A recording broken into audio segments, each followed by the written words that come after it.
Hello students, तो last class में हमने बात की थी सीडीपी में प्याजे की थ्योरी के बारे में और मैंने आपको वहां पर सेंसरी और साथ के साथ प्री ऑपरेशनल स्टेज आपको करा दी थी। आज की हम क्लास में हम करने वाले हैं कॉन्क्रीट ऑपरेशनल स्टेज को समझेंगे और फॉर्मल ऑपरेशनल स्टेज को समझेंगे।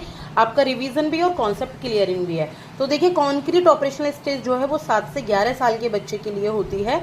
क्यों कही है पियाजे ने ये? क्योंकि इस टाइम पर क्या होता है कि बच्चे में लॉजिकल और सिस्टमैटिक थिंकिंग आनी शुरू हो जाती है। वो लॉजिक लगाने लगता है कि ऐसा क्यों है। जैसे बच्चा पहले कहता था ना कि पेड़ हमारे साथ साथ चल रहे हैं, जब भी वो ट्रेन या बस में बैठा है तो वो लॉजिक लगाता है कि ये नहीं चल रहे, बस चल रही है। इसके बाद क्वांटिटी चेंज आइडेंटिफिकेशन, यहाँ पे बच्चे को क्वांटिटी का पता लग जाता है। पहले मैंने आपको प्री ऑपरेशनल में बताया था कि ये लंबा एक कंटेनर है, एक चौड़ा कंटेनर है, तो उसको लगता है कि इसमें ज़्यादा सामान है बल्कि इसमें कम सामान है, लेकिन यहाँ पर उसको इसमें आइडेंटिफाई करना आ जाता है। रिवर्सेबल थिंकिंग आ जाती है यहाँ पर, वो ऐसे रिवर्सेबल थिंकिंग करना सीख जाता है। ठीक है, कि जो उसकी सिस्टर है तो जो उसकी सिस्टर है उसकी भी वो उसका भाई है, या वो अब इस तरीके से रिवर्सेबल थिंकिंग उसको आ जाती है। इस यहाँ पे वो ईगोसेंट्रिक नहीं रह जाता, सिर्फ अपने बारे में नहीं सोचता, सबके आइडियाज़ को एक्सेप्ट करने लग जाता है। ऐसे नहीं कहता सिर्फ मेरी मैम ही सही है, बल्कि कहता है कि अच्छा मेरी मम्मी सही है। कैन क्लासीफाई ऑब्जेक्ट्स, तो यहाँ पर वो ऑब्जेक्ट्स को क्लासीफाई कर सकता है। वो बता सकता है कि ये स्मॉल है, ये बेशक लॉन्ग है पर स्मॉल है, और ये लार्ज है। इसके बाद reaches to a satisfactory level of intellectual development के एक सेटिस्फैक्टरी लेवल पे पहुंच जाता है।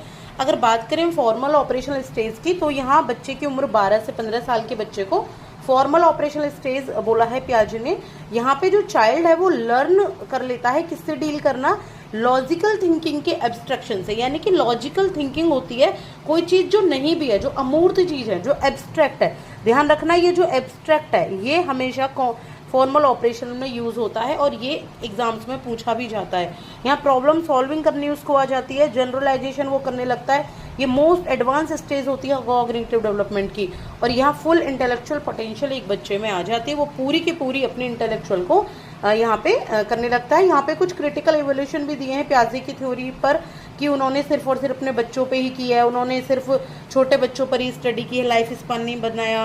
लेकिन बहुत अच्छा कंट्रीब्यूशन रहा है पियाजे की थ्योरी का स्टडी में। इससे बच्चों के, छोटे बच्चों की समझ को का पता लगता है, उनके डेवलपमेंट के बारे में पता लगता है, करिकुलम का यहाँ पे डिसाइड कर पाता है एक टीचर।